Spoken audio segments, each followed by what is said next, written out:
This segment brought to you by Kansas Regenerative Medicine. Your stem cells, your health, your life.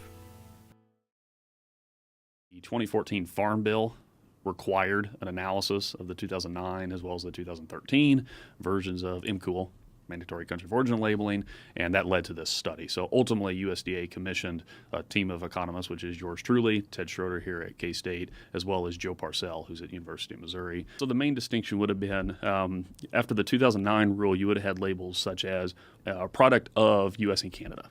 Mm-hmm. And then after the 2013 rule, we might have born in Canada, raised and slaughtered in the U.S. What we estimate the 2009 rule's impact on the beef industry was a loss of economic welfare of $8.07 billion. So we'll just round it for our discussion, $8 billion. That's over 10 years. And then $1.3 billion with a B to the pork industry. The actual law covers some pork products and some beef products that are produced, but not all. So you've got exempt product and you've got covered product. Covered product you have to be in compliance on. Exempt you don't have to, so you won't find the same type of information on it. If I could really synthesize it, a product that goes through a restaurant chain does not have to be covered. So you don't necessarily have origin information if you go buy a steak at Longhorn Steakhouse, for example. But if you go buy that exact same steak at your local Kroger grocery market, it's going to carry this origin information as law. We estimate about 16% of total pork production is covered. Stated differently, about 84% is not covered. And a third to 42% of beef production is covered. Therefore, over half is exempt.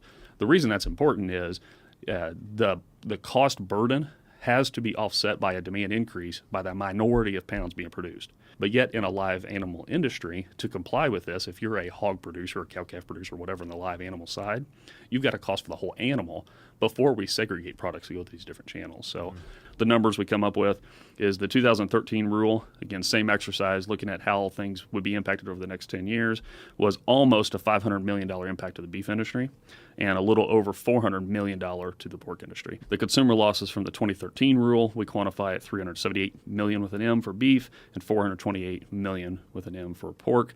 Those, again, are smaller than we had 2009 rule for the same reason I'll talk about on the production side is we're asking for incremental changes. But again, the same reason you get those losses is you have higher yet retail prices, lower production in response to the higher costs, so the consumer loses yet again from those incremental changes.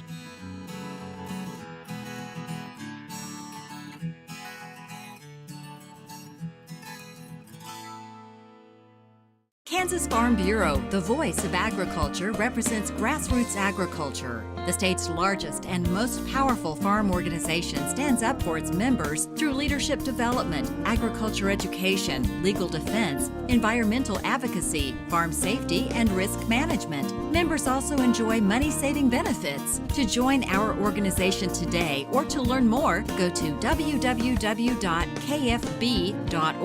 or find us on Facebook and Twitter.